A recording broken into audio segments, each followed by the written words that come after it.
Hello, and welcome to Rosario to Kiva.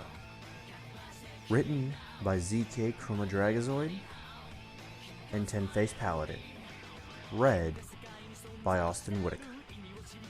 Episode 1, Destiny's Play. The immediate area looked to be desolate and barren. The only kind of vegetation around was the scraggly trees and some moss that grew on them. The sky was murky and foreboding, offering no comfort. The most terrifying thing in the scenery was the almost obscene amount of tombstones that littered the grounds. Of course, that meant little to the young man who was walking through the scenery in a school uniform. The young man was 16 and wearing the standard academy clothing. However, he also had on a thick coat, scarf, medical mask, safety goggles, and a snow cap. All this just made him look like a person with an ailment rather than a student. Still, this was a new place for the young man, so he hoped he could make a fresh start, but old habits were hard to get rid of. "Watch out!" He heard, and he turned to see a girl coming towards him on a bicycle. He was frozen in fear and unable to move out of the way. Crash! Itai! The girl moaned, and then she found herself lying on top of the young man. Shaking the stars out of her head, she managed to get up onto her knees. Looking to see who she hit, she saw the young man who looked like he might be suffering from a cold. "Gomen." The young man remained silent. "Is something wrong?" The young man immediately went to his bag in search of something. He rummaged around in the bag before he pulled out a notebook and then flipped through the pages. He showed a page to her which had the words, "It's okay," written on it. The young man dared not look at her. She was just so beautiful. She had lovely pink hair and green eyes, and he looked plain and unusual to her. Pretty much everyone he met thought he was weird. Suddenly, he felt her hands on his face, and he blushed at the contact. What is she doing? "You smell nice," she said huskily. He wanted to tell her to stop, but the medical mask was in the way, and he was too stunned to flip through his notebook for an appropriate response. She slowly pulled off his scarf and leaned in to bite him. He jerked and flailed a bit, and she removed herself from him. Amazingly, he didn't make a sound. "Gomen, I was just so hungry. Oh, I forgot to introduce myself." She stood up and said, "My name is Moka Akashiya. What's your name?" Moka watched as he tried to flip through his notebook. She kneeled down and asked, "Are you sick?" He refused to look her in the eye. Maybe a bit of fresh air would help. She reached over to him, and he wondered if this girl had any idea what personal space meant. He couldn't stop her either, and she insisted. Despite the feeble struggles that he made, she eventually pulled off his safety goggles and medical mask before finally removing the snow cap. Now it was her turn to blush. "Wow, you're cute," she said bluntly. The young man before her had short brown hair and matching eyes. He was a bit on the pale side and looked nervous. Still, she was right that he was cute. He began to panic when he realized he had no more protection, but Moka calmed him down. "It's okay. Nothing will hurt you here. May I know your name?" "Wataru," he finally said once he calmed down. "Wataru Kurenai." "Hello, Wataru-kun," Moka smiled. After both got back to their feet, Wataru and Moka began walking towards their destination again. Nervously looking at the beautiful girl beside him, Wataru noticed that she was wearing a uniform similar to his, save for the fact it was meant for girls. She spoke shyly. "Yes?" Moka smiled. She thought that Wataru was being so shy was just so adorable. Still, she waited for him to make his question. "Are you going to Yokai Academy too?" he asked slowly. Yes, Moka smiled. Are you a new student there too? Wataru nodded. He still kept his eyes trained on anything besides Moka's face. He would just start blushing if he did. That's great, Moka cheered. Do you want to be friends? I really don't know anyone here, and it's a little intimidating to be by myself. I know. Wataru sputtered. This girl really knew how to drop a bombshell on a poor guy like him. He struggled for the right words, used to using his notebook for such things. I would like that. Yay! Moka cheered as she hugged Wataru's arm. The young man blushed like a tomato at the closeness and the feeling of her chest against his arm. Thank you, Wataru-kun. I'm so relieved. But... Wataru wondered. Moka seemed to be so down all of a sudden. Being depressed really didn't suit her face. I guess you know I'm a vampire already, Moka admitted. Do you like vampires? Wataru gulped. I've never met a vampire before, but I like you. Moka blinked at the shy admission before she smiled brightly. She then hugged Wataru's arm even tighter, making the young man blush even brighter. Wataru just had to ponder what other crazy things were going to happen at Yokai Academy. Wataru had lost Moka during the entrance exam, but he got over it. Finding his classroom was very easy. He had quickly discovered that people weren't as quick to poke fun at him if he didn't look like a terminal illness patient. Still, no one really went out of their way to talk to him. That was fine by the young, shy man. He was used to having no one to talk to. Entering his classroom, he picked out a desk that was out of the way so no one would seek him out for anything. As more and more students filled in, an older woman wearing bright clothes and glasses entered the room with a wave. She was a pretty woman with short blonde hair and what looked like cat ears on her head. Waving lazily behind her, a yellow furred tail was connected to her. Wataru had to admit she was very cute, even if it wasn't out loud. Welcome, everyone, to Yokai Academy, she cheered, bringing equal cheers from the students on the classroom. I'll be your homeroom teacher, Miss Shizuka Nekonome. Wataru remained quiet through the cheering. He had to admit it was nice that the school seemed like such a nice place. The scenery could use a little bit of work, but people didn't seem to be too bad. Now, as I'm sure you're all aware, Miss Nekonome continued, drawing a pointer, this school is a school for monsters. That was nothing new to Wataru.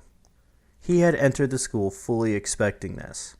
He had been warned about it when the school was offered to him as an option. His guardians had also warned him about the nature of most monsters and how they preyed on humans. If Wataru wanted to go to Yokai Academy, he would have to keep his humanity ancestry hidden. It wasn't as if he hated his father, but a lot of people would discriminate against him because of his human blood. So, like it or not, humans run the world, Miss Nekonome continued. That means we monsters have to learn to coexist with them. That is the mission of this school, peaceful coexistence with humans. That brings us to rule number 1, the catty teacher continued.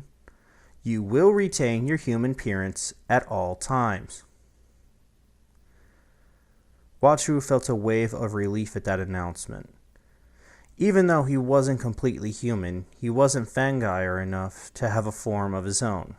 He could only give off Fangire tribal markings when his emotions ran high, and that was rare since he was so shy. Now he didn't have to worry about students forcing him to show his true form. Maybe he might be able to fit into school after all. Does everyone understand this? Miss Nikonome asked seriously. This is our first key of survival among the humans. To practice the art of disguise, please not reveal your true nature, even to your fellow students. But can't we just eat all the humans, ma'am? Asked one of the students. He had long brown hair that reached his neck and some piercings on his face. I could start with all the cute girls. Wataru was surprised when he heard this. This sounded like something a Fangire would say. He slowly turned his head to see who'd spoken. He looked at the student who was smirking while licking his lips. It reminded him way too much of some of the Fangires he had met before coming to Yokai Academy. That's just silly, Miss Nikonome sighed. You don't have to worry about humans here, though. All the faculty and fellow students are monsters just like you. This school exists behind a special barrier so no human could have ever seen it. Well, seen it and lived. Wataru shivered at that. He was lucky he had some Fangire blood in him, or else he might be in some serious trouble. As it was, just having human blood might cause some ripples among the staff and students. A sudden slinging sound that went with the opening of the door suddenly sounded off. It cut off rather grim conversation. I'm sorry, a familiar voice to Wataru apologized. I got lost in the halls after the welcoming ceremony, and sorry I'm late. That's okay, Miss Nikonome smiled assuringly. Just take an empty seat anywhere. Stepping into the classroom, Wataru immediately recognized the beautiful Moka Akashio. He blushed again while all the male students in the room began to gape at her beauty. The way she walked down the aisles of the desks made her look almost like a model walking down the strip. She certainly had the face and the figure for such an occupation if she wanted one. Who is that? One boy gasped.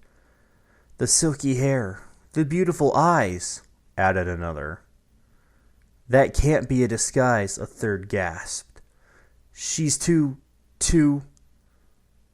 beautiful. The general male populace of the room cheered. Moka seemed to be a little surprised at how the entire classroom seemed to be reacting to her entry. It didn't even occur to her that she was really that beautiful. Still, she continued down the aisle towards an empty desk. As she got closer, she noted a familiar head of hair. She blinked. Leaning close, she managed to peek at the blushing face of the boy who owned the head of hair. Wataru-kun? Hi, Moka-san? Wataru mumbled shyly. It is you, Wataru-kun. Moka cheered happily. Lunging forward, she managed to wrap her arms around the young man, making him blush an atomic red. We're in the same classroom. Isn't it great? Wataru was just too busy blushing to really answer, and if he had, he didn't have much of a breath to do it. Moka was squeezing him too tightly. As the reunion was going on, the other students in the room were making their own comments. Huh? Who is that guy? How does he rate a hug from her? How does a weirdo like that know her? Obviously, the males in the room weren't happy at how Moka was being so friendly with Wataru. Saizo was also giving Moka a lecherous look as well. He just found his target. The guy was of no consequence and would be collateral damage anyway.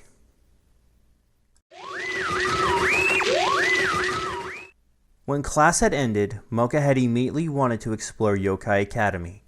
Not having much else to do and being too shy to turn Moka down, Wataru had become her exploring buddy.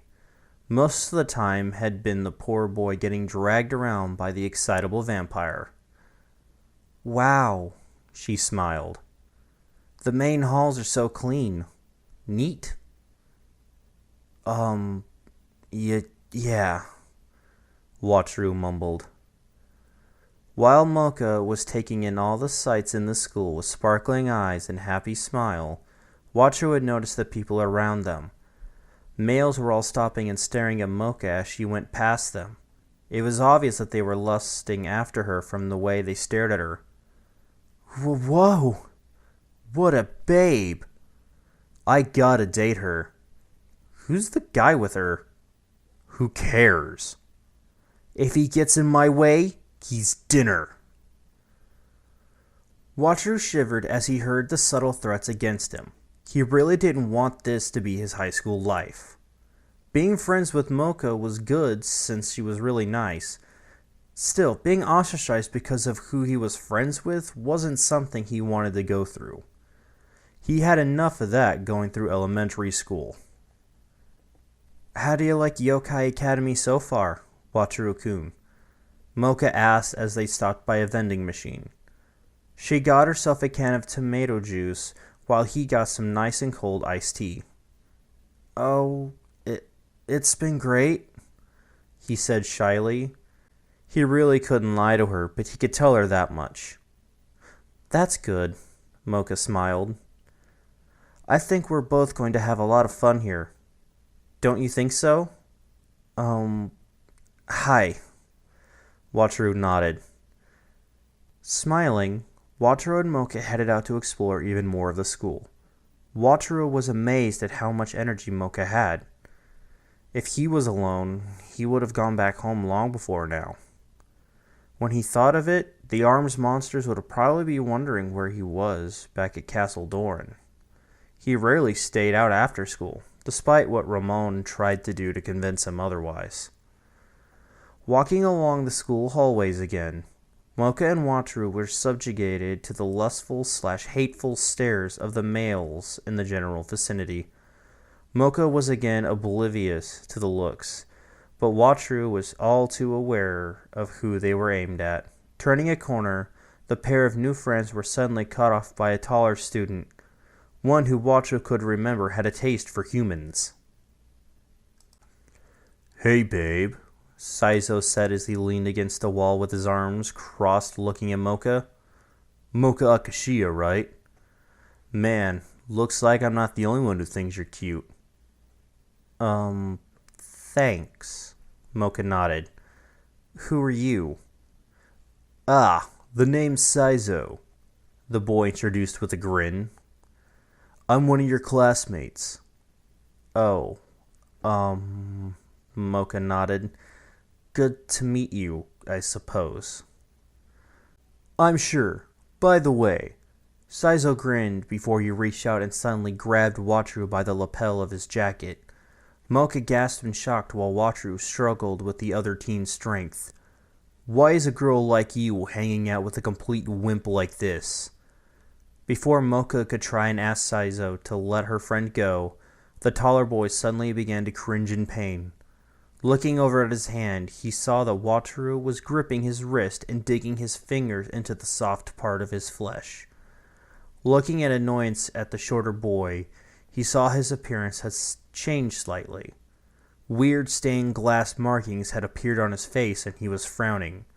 This was Wataru's other side, known as Kurenai. You do well to let me down, Kurenai frowned, putting more pressure into Saizo's wrist. Ch! Saizo snorted as he released Kurenai, who landed on his feet. Anyway, Saizo frowned as he gritted his teeth. He leaned in close to Moka, who could practically feel the leer in his eyes. What do you say we ditch this loser and find some real nice spots in this school? Moka stepped back, not liking the way Saizo was looking at her when Kurenai stepped in. I suggest you leave, Kurenai commanded. Saizo sneered. Saizo drew his fist and then punched the nearby wall, making a crater in it. The walls of Yokai Academy were thick, so there was only so much Saizo could do in his human form. Say that again, wimp?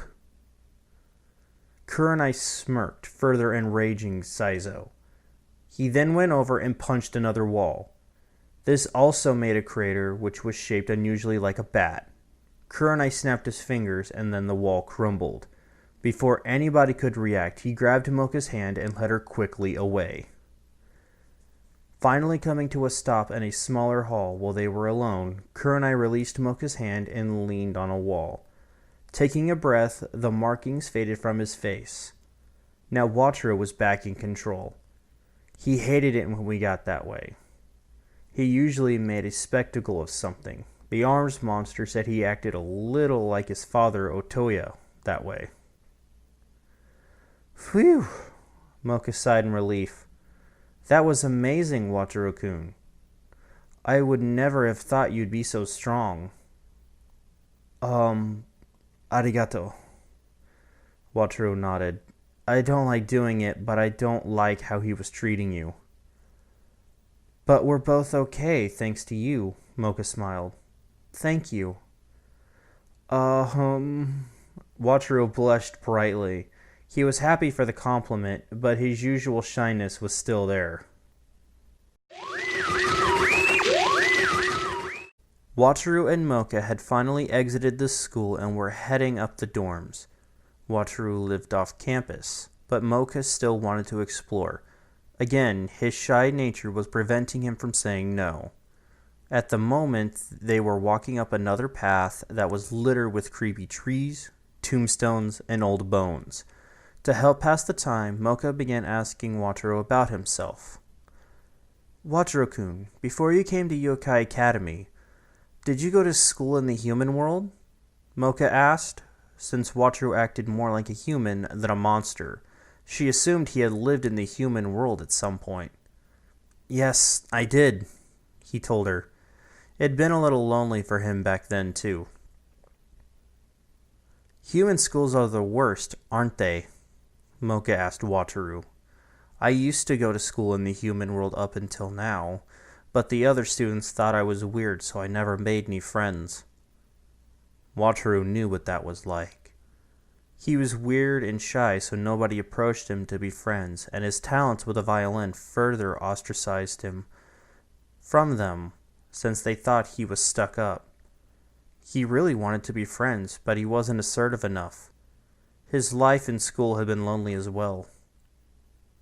So was mine, he agreed. He did have at least one friend before, a girl named Shizuka. He wondered how she was right now. That's why I hate humans, Moka confessed. Wataru's world came crashing down around him as he paled. Wataru-kun? Moka, do you really hate humans? Wataru asked carefully. What's wrong? She asked. You look pale, Wataru-kun. She reached out to him, but he backed away, averting his eyes. No matter what, I'll never belong anywhere. I can never really fit in, he said. Wataru-kun, what are you talking about? Now Moka was worried. Moka-san, what if I told you I was half human? He said to her. She gasped. But you can't be. I mean, her words caught in her throat. She said she'd hated humans. My father was human, Wataru said. I guess it was too much to ask for you to eventually be friends with a half-human freak like me. Goodbye, Moka-san.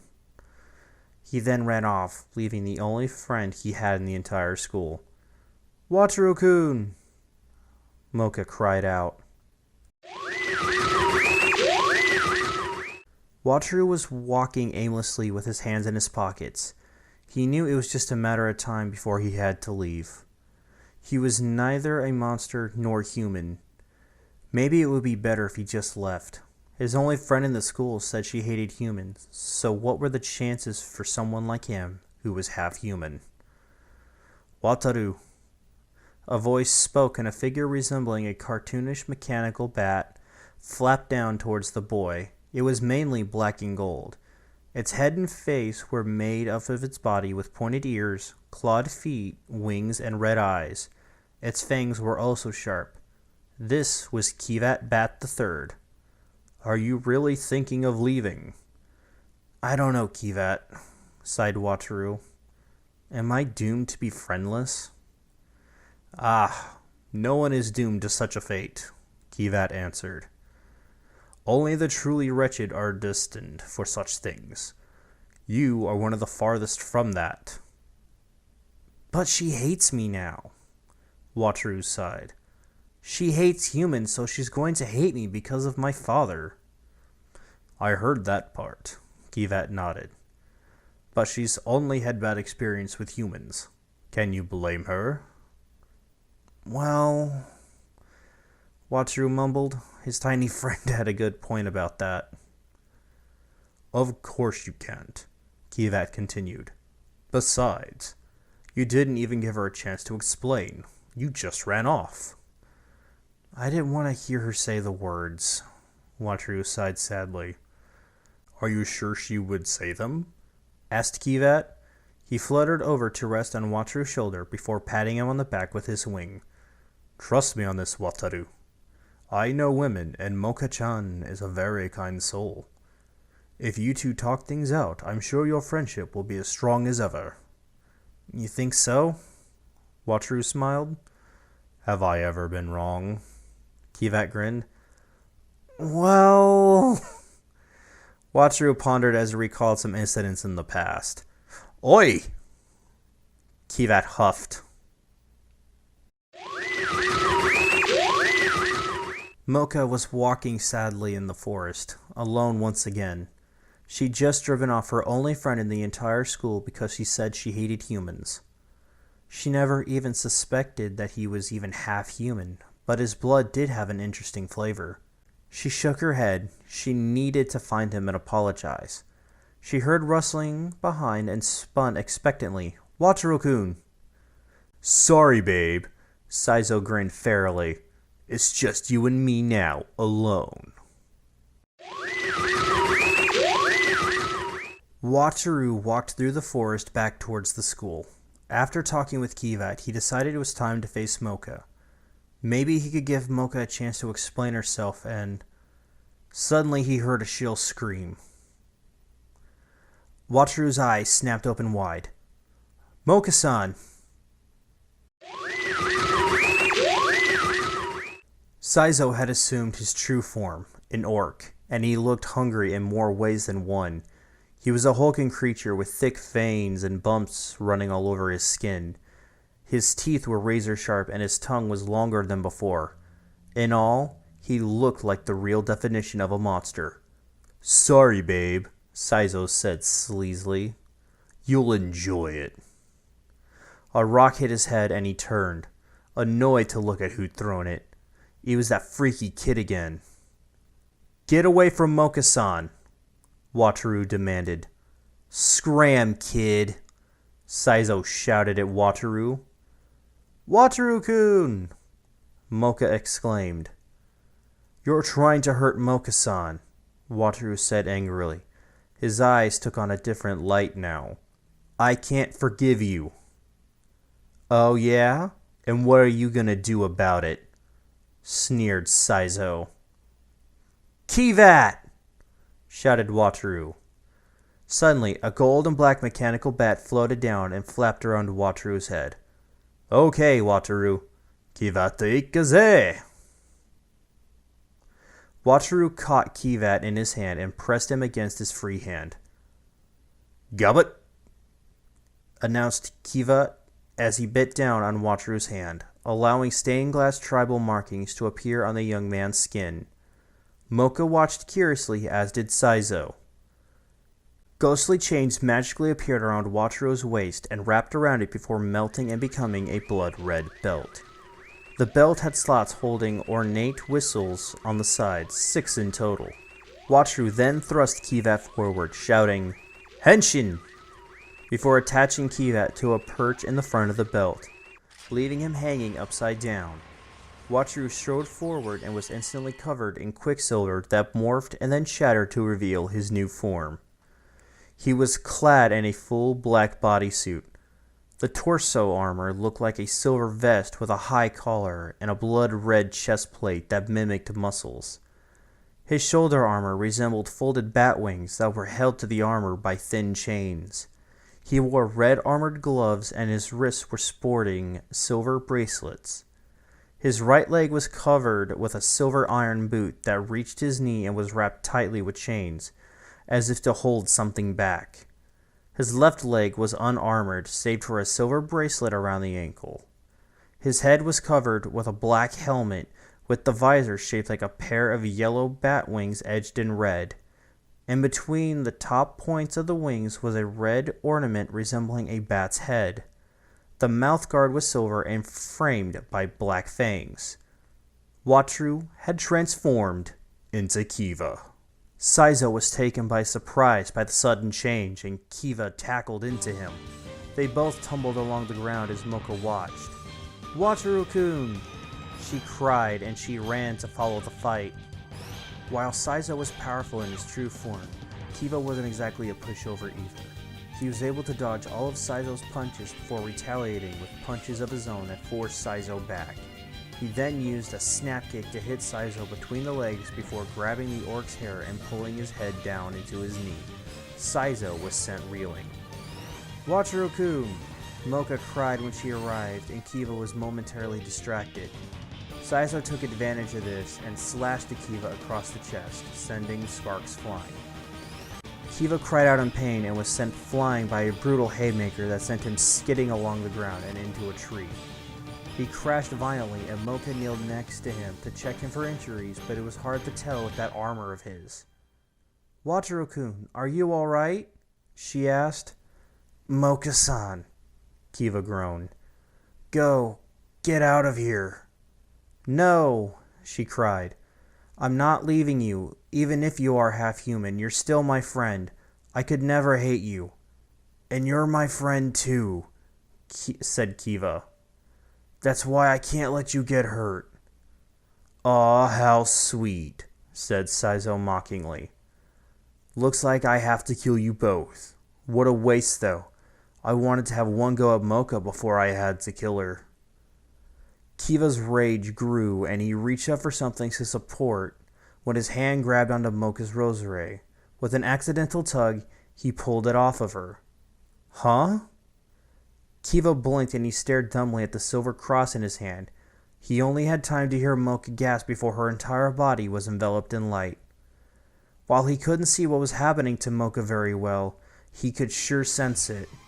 That well of power she had within her that Kiva had felt was being restricted was now breaking loose. The inhuman power was moving like a river through her entire body. As his eyes began to get accustomed to the light, he saw that the sheer amount of power was making his physical appearance change as well. Her pink hair was turning silver right before his eyes. Her skin seemed to become paler as the power continued to flow.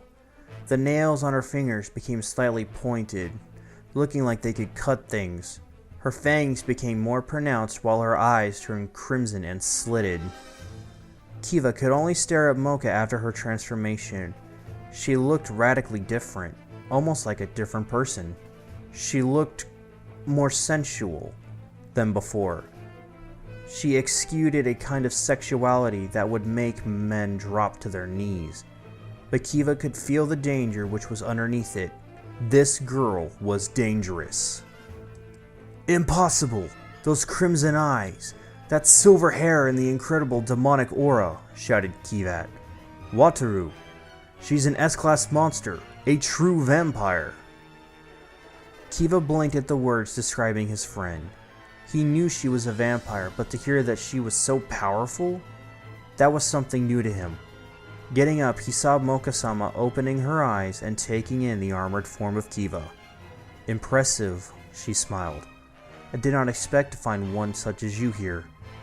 Kiva remained silent before looking to Saizo. The orc was shocked at seeing the new Moka, but his courage was returning. He was clenching his fist as he readied himself to execute another attack. Seeing this, Kiva stepped forward and took a fighting stance.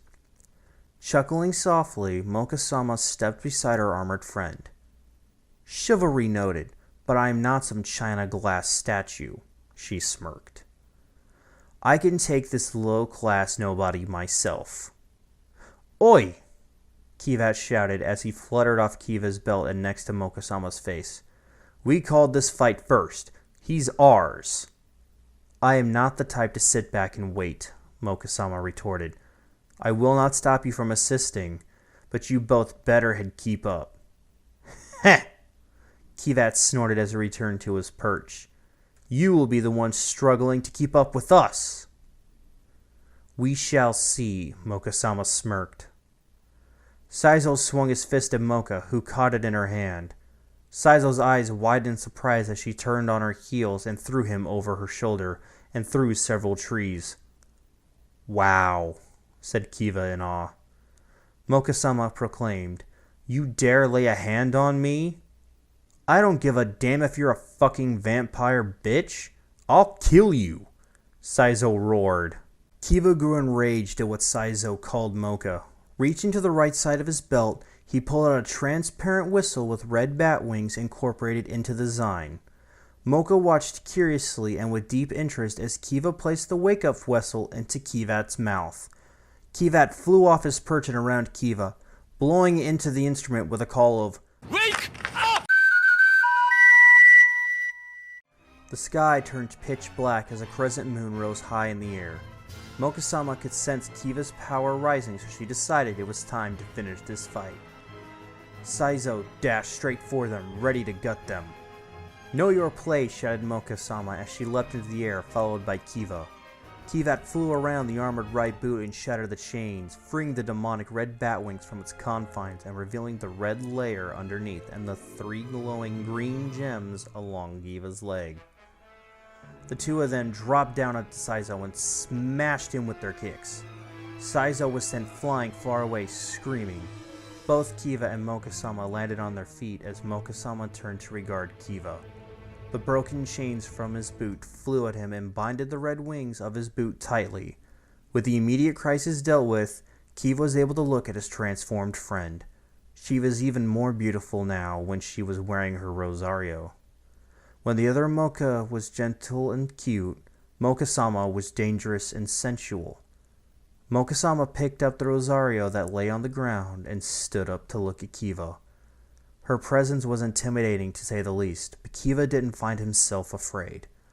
Likewise, Kiva's armor may have been the stuff of nightmares, but Moka-sama did not feel anything remotely connected to fear. You're an interesting one, Wataru Kurenai, said Moka-sama. Or do you go by a different name in this form? It's Kiva, Kiva said to her. Kiva. Where had she heard that name before? What exactly are you? I know you're half human, but what is the other half? It's personal, Kiva answered simply. Very well, Moka-sama nodded. Just be sure to watch my other side while I sleep. I can't be out here all the time. With a single motion, the Rosario was attached to the chain on Moka-sama. In a flash of light, Moka's power was brought back into her body. Her eyes drooped shut as they returned to their original shade. Her hair likewise returned to its pink shade. Stumbling forward, Kiva caught her in his arms.